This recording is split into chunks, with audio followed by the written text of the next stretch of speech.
अस्सलाम वालेकुम रहमतुल्लाहि वबरकातुहू। प्यारे बच्चों, मेरे यूट्यूब चैनल में आप सबका खैर मकदम है। बच्चों, आपने पिछली जमात में मुरक्कबात से मुतालिक मालूमात तो हासिल की ही होंगी। तो बताइए कि मुरक्कबात की किस्में कौन कौन सी हैं। मुरक्कबात की दो किस्में हैं, नामियाती मुरक्कबात और गैर नामियाती मुरक्कबात। ग़िज़ाई अशिया, धागे, कागज़, दवाएं, लकड़ी, ईंधन जैसी रोज़मर्रा इस्तेमाल की चीज़ें मुख्तलिफ मुरक्कबात से बनी होती है। क्या आप जानते हो इनमें मुश्तरका तौर पर कौन से बुनियादी अनासिर शामिल हैं? बच्चों, अगर धात और कांच और मिट्टी से बनी हुई चीज़ों को छोड़ दिया जाए तो ग़िज़ाई अशिया से लेकर ईंधन तक कई चीज़ें नामियाती मुरक्कबात से बनी होती है और तमाम नामियाती मुरक्कबात में इंतहाई अहम अंसर कार्बन है। कार्बन दौरी जदवल में 14वें ग्रुप और दूसरे दौर का अंसर है। तकरीबन 200 साल पहले ऐसा समझा जाता था कि नामियाती मुरक्कबात बराह रास्त या बिलवास्ता तौर पर जानदारों से ही हासिल होते हैं, लेकिन तजुर्बेगाह में गैर नामियाती मुरक्कबात से यूरिया नामी नामियाती मुरक्कब की तैयारी के बाद कार्बनी मुरक्कबात जैसे नामियाती मुरक्कबात की शनाख्त हुई। हम ये कह सकते हैं कि जिन मुरक्कबात में कार्बन हो वो कार्बनी मुरक्कबात है। तो आप कार्बनी मुरक्कबात की तारीफ इस तरह भी लिख सकते हैं कि कार्बन अंसर जुज़ वाले तमाम मुरक्कबात को कार्बनी मुरक्कबात कहते हैं। तारीफ एक बार फिर से देख लीजिए, कार्बन अंसर जुज़ वाले तमाम मुरक्कबात को कार्बनी मुरक्कबात कहते हैं। बच्चों, अगर आपको जानना हो कि कोई मुरक्कब नामियाती मुरक्कब है या कार्बनी मुरक्कब है या नहीं, तो आप कैसे पहचानेंगे? देखिए, जो भी शय जलने के बाद आखिर में काली हो जाती है वो कार्बनी मुरक्कब है या नामियाती मुरक्कब है। जैसे धागा, दूध, शक्कर, लकड़ी वगैरह, ये तमाम चीज़ें जलने के बाद काली हो जाती है, इसलिए ये कार्बनी मुरक्कबात है। अलबत्ता carbon dioxide, carbon monoxide, carbide नमकियात, कार्बोनेट नमकियात और बाइकार्बोनेट नमकियात कार्बन के गैर नामियाती मुरक्कबात है। तो बच्चों, आपको समझ में आ ही गया होगा कि कार्बनी मुरक्कबात क्या है। कार्बनी मुरक्कबात के बारे में मज़ीद जानने से पहले हम थोड़ा पिछले सबक में पढ़ चुके आयनी मुरक्कबात का इयादा कर लेंगे। आयनी मुरक्कबात किसे कहते हैं? ऐसे मुरक्कबात जो इलेक्ट्रॉन देते हैं या इलेक्ट्रॉन हासिल करते हैं, इन्हें आयनी मुरक्कबात कहते हैं। जो अनासिर इलेक्ट्रॉन खोते हैं वो मुस्बत बारदार होते हैं और केटायन बनाते हैं। इसी तरह जो अंसर इलेक्ट्रॉन हासिल करते हैं और मनफी बारदार होते हैं वो एनायन बनाते हैं। केटायन और एनायन पर एक दूसरे का मुखालिफ बार होता है, इसलिए इनके दरमियान क़ुव्वत बरक़ सकूनी की वजह से कशिश होती है। केटायन और एनायन के दरमियान ये क़ुव्वत कशिश आयनी बंदिश कहलाती है। मतलब जिस बंदिश से केटायन और एनायन एक दूसरे से जुड़े होते हैं, इस बंदिश को हम आयनी बंदिश कहते हैं। केटायन और एनायन के दरमियान क़ुव्वत कशिश बहुत मजबूत होती है, जिसकी वजह से आयनी मुरक्कबात ठोस और ख़ल्मी शक्ल के होते हैं। एक और चीज़ जो जानकर आपको बड़ी हैरानी होगी कि आम नमक का एक ज़र्रा सोडियम और क्लोरीन के हज़ारों तह से मिलकर बना होता है। आयनों के इसी मखसूस तरतीब की वजह से सोडियम क्लोराइड को ख़ल्मी शक्ल मिलती है ना इंटरेस्टिंग? सिर्फ सोडियम क्लोराइड ही नहीं बल्कि बाकी सभी आयनी मुरक्कबात की भी ऐसी ही ख़ल्मी शक्ल होती है। मुख्तलिफ आयनी मुरक्कबात में आयन की तरतीब मुख्तलिफ होती है, इसलिए इनकी ख़ल्मी शक्लें भी मुख्तलिफ होती है। अगर आयनी मुरक्कबात को पिघलाना हो تو ان کو بہت زیادہ حرارت دینا پڑتا ہے۔ آئنی مرکبات میں قریبی آئنوں کے درمیان قوت برق سکونی بہت زیادہ ہوتی ہے، جس کی وجہ سے یہ ٹھوس اور سخت ہوتے ہیں، اور آئنوں کے درمیان کشش کو توڑنے کے لیے انہیں بہت زیادہ حرارت دینا پڑتا ہے۔ اگر ہمیں عام نمک کو پگھلانا ہو تو ہمیں 800 ڈگری سیلسیس تک جانا پڑے گا۔ اس لیے ہم کہہ سکتے ہیں کہ سوڈیم کلورائڈ کا نقطہ پگھلاؤ بہت زیادہ ہے۔ اسی طرح دوسرے آئنی مرکبات کا بھی نقطہ پگھلاؤ بہت زیادہ ہوتا ہے۔ آئنی مرکبات کو پگھلانا اتنا مشکل ہے تو سوچئے انہیں ابالنا کتنا مشکل ہوگا۔ اس لیے ان کے نقطہ ابال بھی بہت زیادہ ہوتے ہیں۔ مائع اور پگھلی ہوئی حالت میں آئنی مرکبات برق گزار ہوتے ہیں۔ اگر انہیں پانی میں حل کیا جائے اور اس محلول سے برق گزاری جائے تو ان سے آسانی سے برق گزر سکتی ہے۔ اس کے مقابلے اگر ہم کاربنی مرکبات کو پگھلاتے ہیں تو ہم دیکھتے ہیں کہ ان کا نقطہ پگھلاؤ بہت کم ہے۔ مثلا اگر موم بتی جلائی جائے تو وہ تھوڑی ہی دیر میں پگھلنا شروع ہو جاتی ہے۔ اگر آپ شکر کو ایک چمچ میں لے کر اسے گرم کریں تو آپ دیکھیں گے کہ تھوڑی ہی دیر میں شکر پگھل جاتی ہے۔ مطلب ہم یہ کہہ سکتے ہیں کہ نامیاتی مرکبات کے نقطہ پگھلاؤ اور نقطہ ابال آئنی مرکبات کے مقابلے بہت کم ہوتے ہیں۔ جدول میں کچھ کاربنی مرکبات کے نقطہ پگھلاؤ اور نقطہ ابال دیے ہوئے ہیں۔ آئنی مرکبات کے مقابلے میں یہ قیمتیں زیادہ ہے یا کم؟ عام طور پر کاربنی مرکبات کے نقطہ پگھلاؤ 300 سے کم ہوتے ہیں۔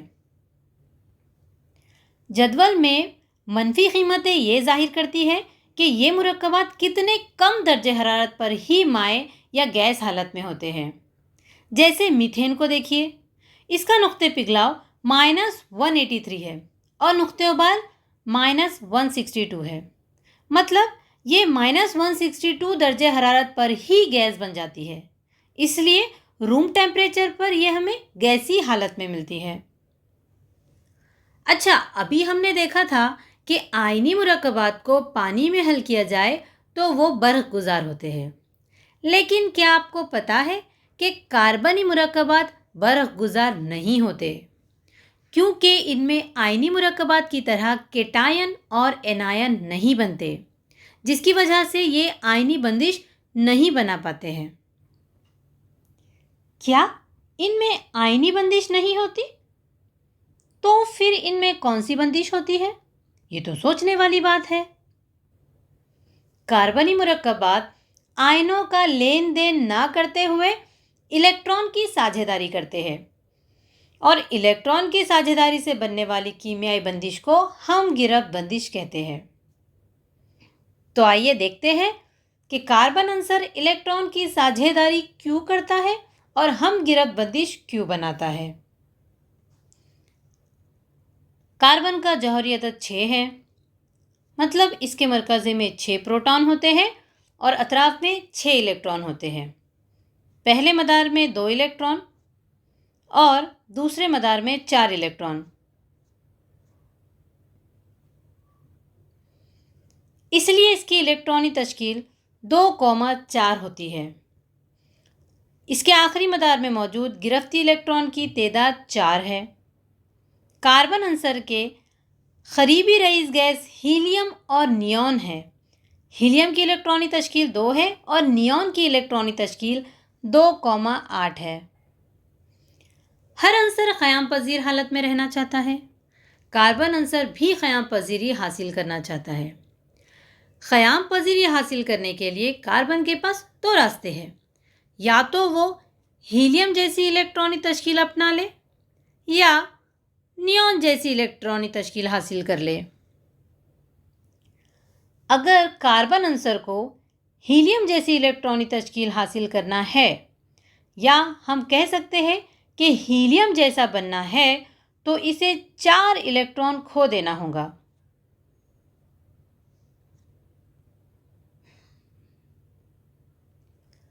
لیکن ہیلیم جیسا بننا کاربن کے لیے اتنا آسان نہیں ہے، इस तरीके में कुछ दुश्वारियां हैं, क्योंकि जब कार्बन इलेक्ट्रॉन खोता है तो हर इलेक्ट्रॉन खोते वक्त एक मनफी बरखी बार कम होता जाता है और प्रोटॉन और इलेक्ट्रॉन का तनासुब बदल जाता है, जिसकी वजह से इलेक्ट्रॉन के मुकाबले में प्रोटॉन की तादाद ज़्यादा हो जाती है। इस तरीके में हर इलेक्ट्रॉन खोते वक्त जौहर पर मुस्बत बरखी बार में इजाफा होता रहता है।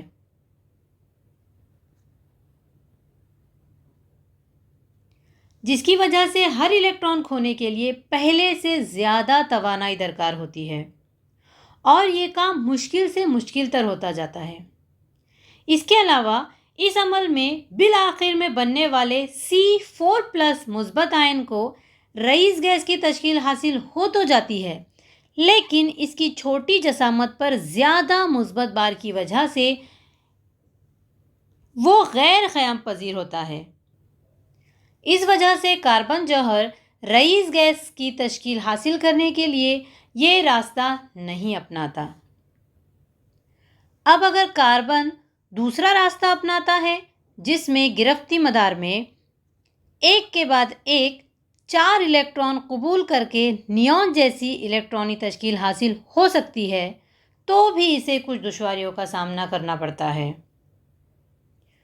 क्योंकि हर नया इलेक्ट्रॉन कबूल करने के दौरान कार्बन जौहर पर मनफी बरखी बार में इजाफा होता जाता है और अपनाए जाने वाले हर इलेक्ट्रॉन को हासिल करने के लिए पहले से ज़्यादा तवानाई दरकार होती है, जिससे ये काम मज़ीद मुश्किल होता जाता है और मरकज़े में मौजूद 6 प्रोटॉन जो कि मुस्बत बारदार हैं, इनके लिए अतराफ़ के 10 इलेक्ट्रॉन को गिरफ्त में रखना मुश्किल हो जाता है।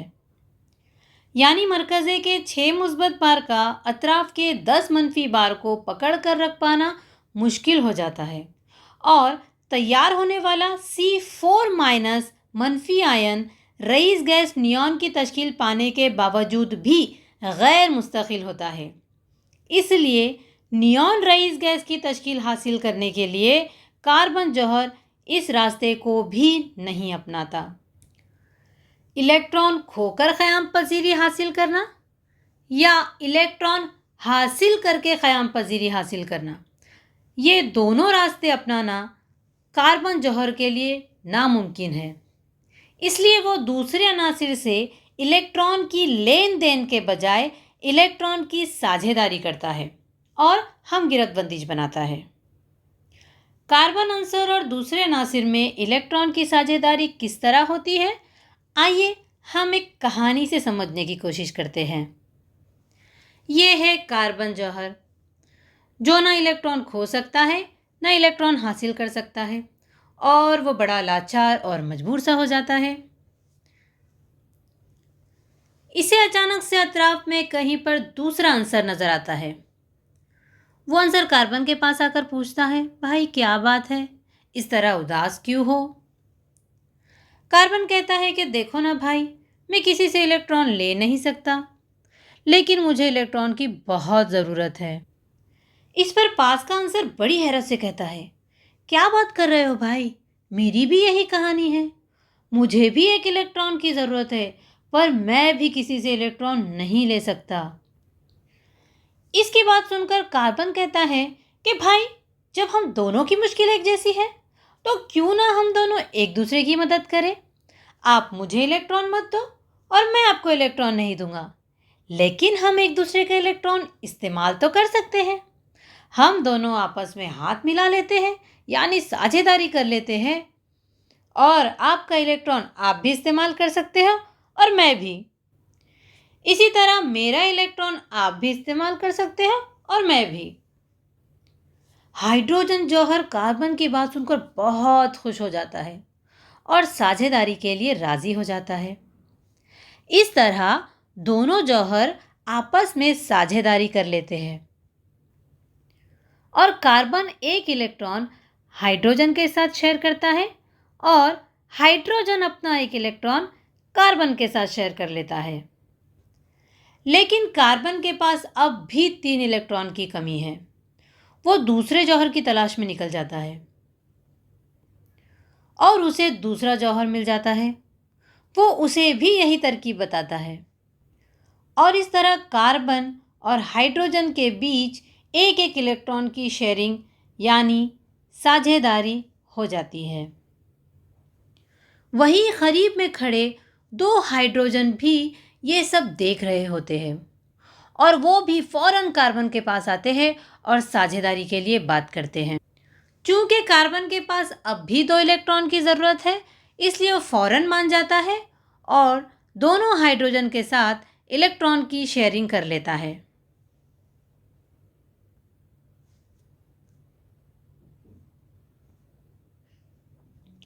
अब चूंकि कार्बन का आखिरी मदार 8 इलेक्ट्रॉन से भर चुका है और इसे मज़ीद इलेक्ट्रॉन की ज़रूरत नहीं है और वो नियॉन रईस गैस जैसी इलेक्ट्रॉनी तश्कील भी हासिल कर चुका है और इस पर मुस्बत या मनफी कोई बरखीबार भी नहीं है, इसलिए वो क़याम पजीर हो जाता है और इस्तेकाम हासिल कर लेता है। तो बच्चों, इस छोटी सी कहानी से आपको समझ में आ गया होगा कि कार्बन अंसर क्यों और किस तरह इलेक्ट्रॉन की साझेदारी करता है। इस तरीके में दो जौहर एक दूसरे से गिरफ्ती इलेक्ट्रॉन की साझेदारी करते हैं, जिसकी वजह से हर जौहर एक रईस गैस की तश्कील हासिल कर लेता है और किसी भी जौहर पर खालिस बरखीबार पैदा नहीं होता, यानी जौहर बरखी एतबार से मुतदिल रहते हैं और इस्तेकाम हासिल कर लेते हैं। इसलिए रईस गैस की तश्कील हासिल करने के लिए कार्बन जौहर ये रास्ता इख्तियार कर लेता है। तो दो जौहरों के इश्तिराक से या साझेदारी से जो कीमियाई बंदिश बनती है, इसे हम गिरफ्त बंदिश कहते हैं। बच्चों, हम गिरफ्त बंदिश की तारीफ एक बार फिर सुन लीजिए। दो जौहरों के इश्तिराक से या साझेदारी से जो कीमियाई बंदिश बनती है, इसे हम गिरफ्त बंदिश कहते हैं। हम गिरफ्त बंदिश वाज़े करने के लिए इलेक्ट्रॉन नुक्ता खाका तैयार करते हैं। इस तरीके में जौहर की अलामत के गिर्द दायरा बनाकर इसमें हर गिरफ्ती इलेक्ट्रॉन को नुक्ते या क्रॉस से जाहिर करते हैं।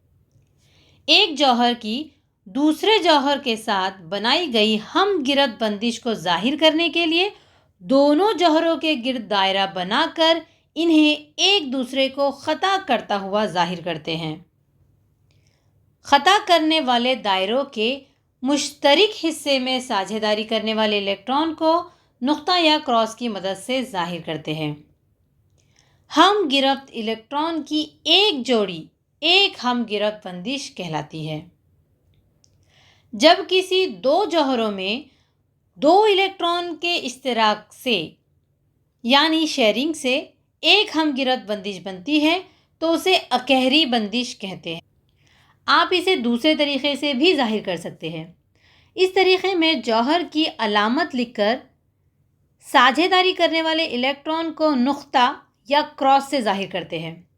फिर दूसरे जौहर की अलामत लिखकर इसके साझेदारी करने वाले इलेक्ट्रॉन को नुक्ता या क्रॉस से जाहिर करते हैं। दो जौहरों की अलामत को जोड़ने वाले एक क़िता ख़त से भी हम गिरफ्त बंदिश को जाहिर कर सकते हैं। इसे ख़त्ती तश्कील का खाका कहते हैं। दो अनासिरों के दरमियान एक एक इलेक्ट्रॉन से बनने वाली हम गिरफ्त बंदिश को अकहरी बंदिश भी कहते हैं। इसी तरह दो ऑक्सीजन के जौहरों के मिलाप से O2 सालिमा तैयार होता है। O2 सालिमे की तश्कील के दौरान दोनों जौहर दो दो इलेक्ट्रॉन की साझेदारी करते हैं और दो हम गिरफ्त बंदिशें बनाते हैं। इसे दोहरी बंदिश कहते हैं। O2 सालिमे की ख़त्ती तश्कील का खाका बनाने के लिए दोनों ऑक्सीजन की अलामतों को दो छोटे ख़िते ख़त से जोड़ते हैं। इसी तरह नाइट्रोजन सालिमे की तश्कील के दौरान नाइट्रोजन के दोनों जौहर तीन तीन इलेक्ट्रॉन की साझेदारी करते हैं। और 3 हमगिरफ्त बंदिशें बनाते हैं, यानी दोनों जौहर आपस में तहरी बंदिश बनाते हैं। इसी तरह नाइट्रोजन सालिमे की खत्ती तश्कील का खाका बनाने के लिए दोनों नाइट्रोजन जौहर की अलामत को 3 छोटे खिते खत से जोड़ते हैं और नाइट्रोजन का खत्ती तश्कील का खाका बनाते हैं। तो बच्चों, आपको अकहरी बंदिश, दोहरी बंदिश और तहरी बंदिश अच्छे से समझ में आ गई होंगी। तो चलिए मीथेन सालिमे की खत्ती तश्कील का खाका बनाते हैं। मीथेन सालिमा हमने पहले भी तैयार किया था, इसलिए चलिए इसका इआदा कर लेते हैं। कार्बन के आखिरी मदार में 4 गिरफ्ती इलेक्ट्रॉन होते हैं। कार्बन अपने अतराफ के 4 हाइड्रोजन के साथ 4 हम गिरफ्त अकहरी बंदिशें बनाता है। खत्ती तश्कील का खाका बनाने के लिए सबसे पहले कार्बन की अलामत को लिखेंगे, फिर कार्बन और हाइड्रोजन की एक बंदिश को छोटे खिते खत से जाहिर करेंगे, फिर दूसरे हाइड्रोजन के जौहरों के साथ बंदिश को छोटे खिते खत से जाहिर करेंगे। चूंकि कार्बन 4 हाइड्रोजन के साथ बंदिशें बनाता है, इसलिए कार्बन की अलामत के अतराफ 4 छोटे खिते खत बनाए गए और इस तरह मीथेन सालिमे की खत्ती तश्कील का खाका बनाया जाता है। मीथेन के इलेक्ट्रॉन नुक्ता तश्कील को हम एक और तरीके से भी लिख सकते हैं। कैसे, चलिए देखते हैं। कार्बन की अलामत लिखकर इसके गिरफ्ती इलेक्ट्रॉन को नुक्ते से जाहिर करते हैं और हाइड्रोजन के इलेक्ट्रॉन को क्रॉस से जाहिर करते हैं। तो इस तरीके से भी हम मीथेन का इलेक्ट्रॉन नुक्ता तश्कील का खाका बना सकते हैं। तो बच्चों, आपको अकहरी बंदिश, दोहरी बंदिश और तहरी बंदिश अच्छे से समझ में आ गई होंगी और इलेक्ट्रॉन नुक्ता तश्कील और खत्ती तश्कील खाका भी समझ में आ गया होगा। अगले वीडियो में हम कार्बनी मुरक्कबात के बारे में मज़ीद मालूमात हासिल करेंगे। बच्चों, मेरे चैनल को सब्सक्राइब ज़रूर करें ताकि अगला वीडियो अपलोड होते ही आप तक पहुंच जाए। तब तक के लिए प्यारे बच्चों, अपना ख्याल रखें और अच्छे से पढ़ाई करें। खुदा हाफिज़।